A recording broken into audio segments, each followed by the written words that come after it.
করেছিলাম সেই আশঙ্কাই সত্যি হলো। একা সঞ্জয় রায় ছাড়া আর কাউকে দোষী সাব্যস্ত করলেন না মহামান্য কোর্ট, কিন্তু মানুষের মধ্যে ক্ষোভের আগুন আরও তীব্র হচ্ছে। শিয়ালদা কোর্ট চত্বরে কান পাতলে মানুষের ক্ষোভ ধরা পড়বে। মানুষ একটাই স্লোগান দিচ্ছে এখন যে একা সঞ্জয় রায় নয়, সঞ্জয় রায় ছাড়া বাকি আর কারা আছে সেটা মানুষ জানতে চায়। আমাদের সংগঠন মেডিকেল সার্ভিস একই কথা বলছে, সঞ্জয় রায় একা নয়, বাকি কারা, খুনের মোটিভ কী ছিল সেটা জানতে চায়।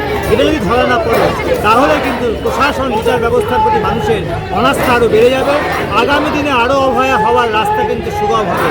আমরা তাই রাজপথ ছাড়ছি না। লড়াইয়ের রাস্তাতে যেমন ছিলাম তেমনি আমরা লড়াইয়ের রাস্তায় থাকবো। অভয়ের মা বাবা যেমন কাঁদছে, আমাদেরও মন কাঁদছে, আমাদের ক্ষোভ আরও বাড়ছে। আমরা প্রকৃত খুনিরা ধরা পড়ুক সেটা চাইছি। তো চলবে, তার কারণ হচ্ছে যেহেতু একমাত্র সঞ্জয় রায়কে এখানে দোষী সাব্যস্ত করা হয়েছে এবং বাকিদের সম্পর্কে এখানে কোনো কথা এখনো পর্যন্ত আমরা শুনতে পাইনি, মনে হয় তেমন কিছু বলেনি।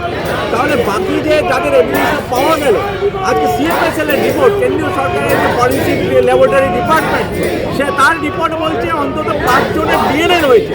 তাহলে যে বাকি 4 জনের সম্পর্কে বক্তব্যটা কি সেটা তো বলতে হবে। সিবিআই বা বক্তব্য কী আছে, আজকে জাজেদের বিচার ব্যবস্থারই বা বক্তব্য কী আছে সেটা বলতে হবে।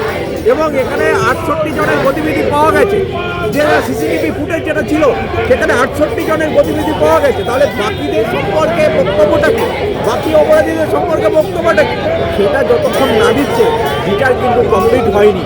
ইনকমপ্লিট একটা বিচার, যেটা আদতে হচ্ছে ন্যায় বিচারকে ধামাচাপা দেওয়ার জন্য, মূল অপরাধীদেরকে ধামাচাপা দেওয়ার জন্য, আড়াল করার জন্য এই ধরনের একটা আজকে সাজা ঘোষণা করে দিয়েছে, যেটাকে আমরা মেনে নিচ্ছি না, পশ্চিমবঙ্গবাসীও মেনে নিচ্ছে না। আন্দোলন কিন্তু আরও তীব্রতর হবে। অতএব সেই জায়গাটাও আমরা কিন্তু এই বার্তাটা কিন্তু আমরা সবাই কথা বলার ভিত্তিতে আমাদের আন্দোলন আরও কীভাবে এগিয়ে নিয়ে যায় সেই বিষয়ে আমরা কথা বলবো। আমাদের লড়াই চলবে। অভয় মানে রাজপথ ছাড়ি নাই, আমরা যেই কথা বলেছি আমরা শেষ দেখা থেকে ছাড়বো। করেনি সেটাও একটা সামনে চলে এসছে যে সিসিটিভি ফুটেজ সেখানে 68 জন যাতায়াত করেছে, একজন মাত্র সঞ্জয় রায়কে তার আইডেন্টিফাই করতে পেরেছে। বিচারক বিচার করবে এটা, তার এই কথাটাকে আমাদের এখানে বলা নেই। সঞ্জয় রায় যদি প্রমাণ পাওয়া যায় সঞ্জয় রায় দোষী, একটা শাস্তি হোক, তো সর্বোচ্চ শাস্তি হোক, কিন্তু আমাদের বাকি প্রশ্নগুলো অ্যান্সার দিতে ঘটনার মোটিভ কি ছিল।